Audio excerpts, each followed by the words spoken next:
Today's viewer question is, do children see spirit more than an adult, I would think, is the question. So we'd like to answer that for you. And the answer is a resounding yes.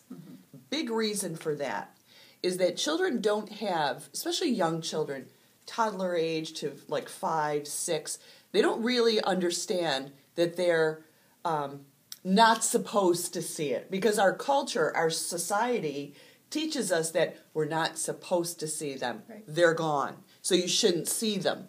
Right, and imagination. No, that's just your imagination. Right. Without giving validity to what's driving that imagination. Yes. Right? They just poo-poo it. Yes. Until it gets to a point where what the child is saying then starts creeping out the parents, and then they usually address it at that point. And they address it. And for myself, it was addressed as, you must be sleepwalking. Because I would see spirit as a child more. I call them my nighttime friends, so it was at night that I would see. I would go out of my bedroom and go into the little living room that we had, sit down in my rocking chair, tiny little rocking chair, with my doll. Yeah.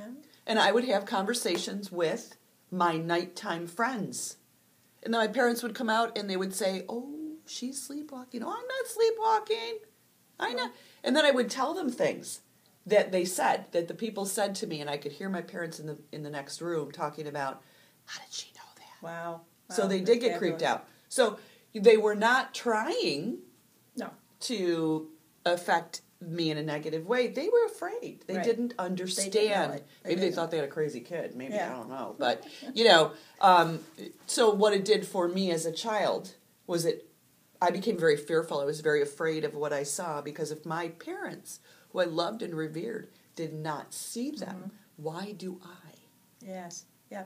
So children are having those experiences as it relates to maybe the loved one in the house, or the extra, I'm going to say excess or extra energies that might be also in the house. Now, where is that coming from?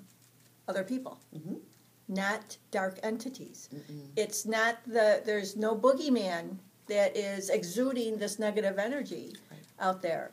It's a loved one energy that hasn't been validated. Right. Or it's excess energy in the house, either leftover energy from previous experiences, live or dead. Right. And I say dead from, what do they call that? Residual energy? Yes. Yes. We'll talk into that.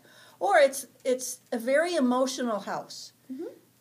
Teens have very emotional up and downs with their emotions and energies. That translates into energies, and that gets out into the room, and people pick it up. We just don't see it, but we pick it up. Little ones are picking that up. So if there is a very turbulent atmosphere, environment in the house, the little ones are picking that up as well. Grab it. Yeah. Because they don't have an understanding. A child, if it was a turbulent situation, a child would understand it doesn't feel good. Right. And so, but they couldn't understand how to process what was happening. Right. Could come out then in bad dreams, which is a very common call we get. My little one is having bad dreams. Is there a spirit in the house? Yes. A couple of different things could be going on. Yes. So, yes, you can contact a psychic medium to go in and kind of be the diplomat between the physical and non-physical, but also kind of look at what the environment is, and then you can go from there as well to help the child. Right. Now, let's talk about the other side of the coin is the child is talking to someone and having conversations or telling you things that you go, how did she or he know that? Right. Which was my situation. Right. So there was no turbulence in my home. No. I had a perfectly fine, loving home. And yet, this was happening. So what would you say to parents then? Right. I would say that your child is attuned to something that is loving, that it's kind. Right. The only time that a parent should have a concern, a real concern, parent, adult, friend, whatever it is, if someone that is speaking to spirit says that spirit has told them to do harm to others or themselves. Correct. That is not spirit. That is not what it does. No, exactly. That is something that needs probably medical intervention, I would say. That needs to be addressed by professionals for sure. Yes. To find out what's going on there. Yes. Now, there is also an issue with the manifestation, how someone sees, how a child might see a spirit. The child might see a spirit as they see you or I, but they also might see a spirit that looks kind of warped.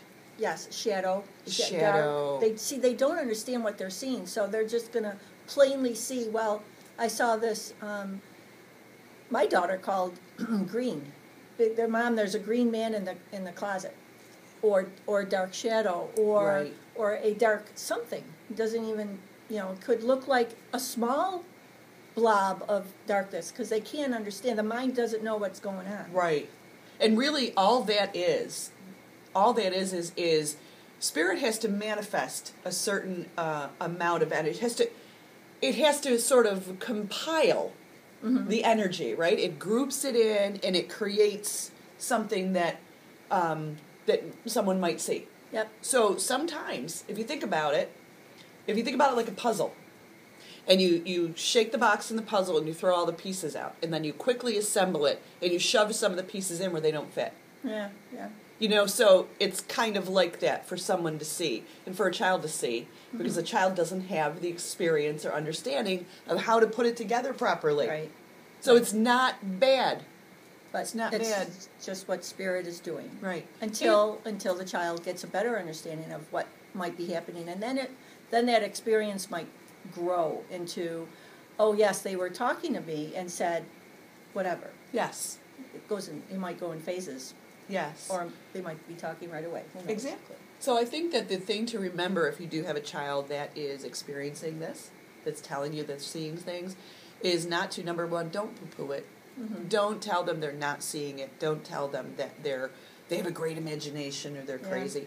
Ask them to perhaps, if they're old enough, maybe they can draw what they see. Oh, perfect. They can tell you draw somebody or put something on the paper. Tell them to explain it to you, to describe it to you, but ask them how they feel with it. Mm-hmm. Ask them how it makes it feel. And then to leave the child knowing that they have the power within themselves to say, I don't want to see you.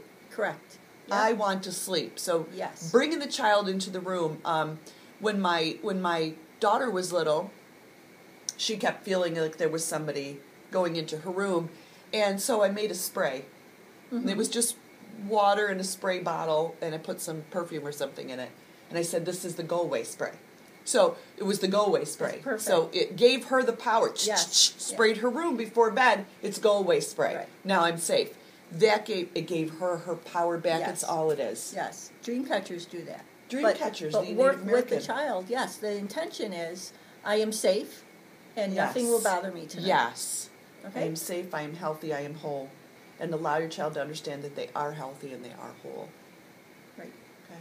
This is from chapter 18 in our book. Yes. Children say and see the darndest things. And the name of the book is Everyday Conversations, The Key to the Contemporary Medium. I'm Sue Fiondak. I'm Connie Wake. And thank you for joining us today. Have a great day.